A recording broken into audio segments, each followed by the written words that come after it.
So are you ready to take your recycle picture frame and start weaving today? I've got some of my top tips for you.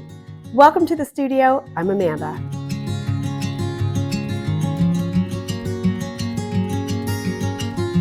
So my very first tip is to go watch my other video on how to make this loom. It sounds like kind of a cheating tip, but it really is important. I talk about how to set the loom up so that the warps go past the edge of the frame, and that's going to come in handy later on in this video. So take a minute and go watch that one. We'll wait for you.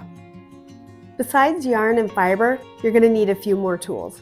I recommend using a tapestry needle for your actual weaving. A lot of people use their fingers, but we have some kind of tough spots to get into while weaving on a frame. So this little tapestry needle comes in handy. A fork of some kind. This is actually a bamboo fork, like a real dinner fork, but made out of bamboo that I got on Amazon. I'll have the link below. I'll have the link below for all of these things. But this was just so pretty. It was pretty and really works great. I got a whole set of them. And I keep my little set of snips with me or a nice pair of scissors. If you have an easel, this is a great project to use it for. I have this little tabletop easel that works really well for a lot of different sizes. I mean, even this larger piece fits on it nicely, but I did my smaller piece on it as well. If you have a larger frame and need a bigger one, then you might want to invest in a bigger easel.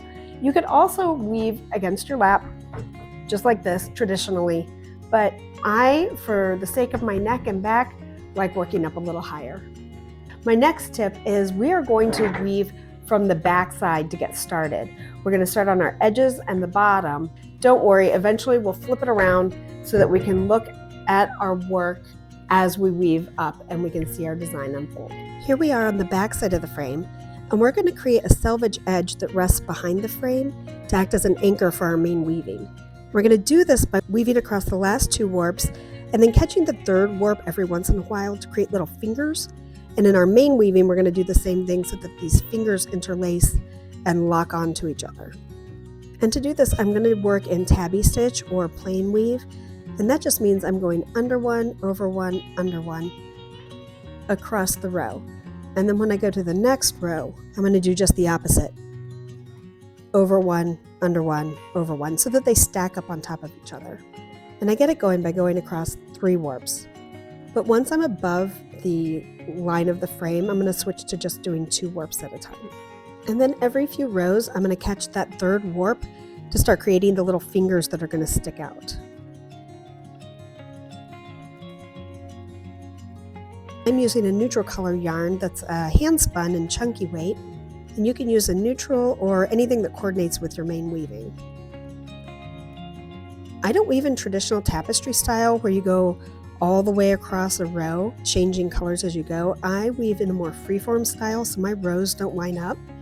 And keeping that in mind, I'm going to start staggering my little fingers where I go over that third warp. I don't have a set number of rows that I work across. I just kind of randomly go across that third warp. But if you work in a more traditional tapestry style, where you go all the way across the row, then I would set a pattern here where every third row you catch that third warp. If you're working in a thinner yarn though, you could probably go 5 rows instead of every third. Make sure you pack your weft in really well, but also make sure that you're packing over the 2 warps and not the third, because if you pack over the third warp, those will slide down further because there's not as much bulk and you might start getting an angle. Make sure those little fingers that are sticking out stay parallel to the bottom of your frame.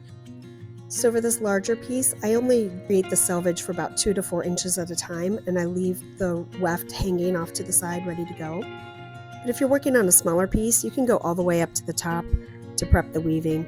And when you get to the very, very top, make sure you give it a good push down so that it's packed as tightly as you can. It's always a good practice to weave in your ends as you go. I am not great at remembering to do this, but I try. Now we need to work across the bottom, and we'll still be working from the back. I established the weft by working my needle down a channel already created in the edgings, and then start a tabby stitch across. Now I'm using a nail binding needle. I forgot to mention it earlier. They're a really great shape, and they let me work across more warps as I go in bigger pieces. I pick up the pattern that was established from those first 3 stitches. The first row left off with the weft going over the warp, so I'm going to start going under the warp and just do one by one across.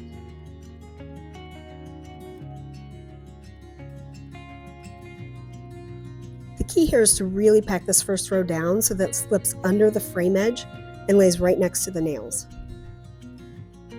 At the edge, I'm going to work into that third warp to establish an anchor for this first row. Here you can see where I don't work into the third warp and allow the yarn turns to bump up against each other. We call these slits, especially if it's worked over multiple rows, and they're not really noticeable unless they're really long, but that's why we're staggering things so we don't have to go back and stitch those closed later on. You'll see when I pack down that those openings close right up. And I just work as many rows as I need to be able to see them easily when I flip it over. And now that we're looking at the front of our work, you can really see those fingers reaching out to help anchor our main weaving. And you can see how the first warp is completely hidden. It would take a lot of work to weave behind the frame and catch that outside warp every single row. And that's why we create these selvage edges. And now I'm ready to put it on an easel and start weaving. I still work a few more tabby rows before I start my design, because as we pack it down, it'll fall further and further below the frame edge. Again, you can see how I'm not weaving over that third warp, and it looks like there's going to be a hole there. But when I work the next row, and I do grab that third warp, the hole closes up once I pack the weft down. So here's a glimpse of my process as I weave the smaller piece. I use hand spun yarns that I spin myself, and quite a bit of coil spun art yarn because I feel like it gives a lot of texture and depth to the piece. It can also be a pain to work with, but it's really worth it. And this is where those selvage edges really come in handy because you don't have to work behind the frame. It's kind of like the frame's coming out to grab for you. If you're brand new to weaving and you have questions about some of this, don't worry, I've got a how to weave tutorial coming out in just a couple weeks, so make sure you subscribe and you won't miss it.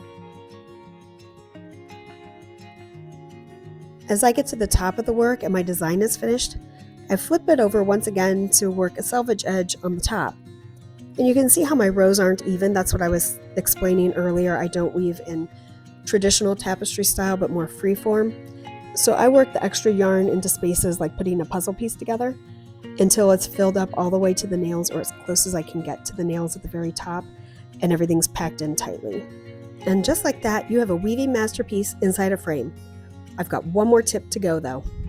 Most importantly, with these weavings inside frames, I encourage you to think outside the box.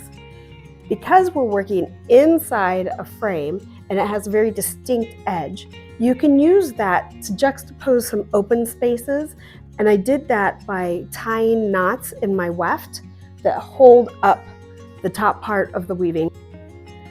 But keep getting creative. The frame doesn't have to be the edge of your weaving. You can have fringe coming down off of it all the way across, or just a portion of it. You could create needle felted items that are coming off out of the weaving. Let the frame just be a starting point for your creativity. Next week, we're going to talk about how to finish the whole thing off so that we have a nice, clean finish. I look forward to hearing what you make and how you get creative. Thanks for joining me on this adventure in the studio.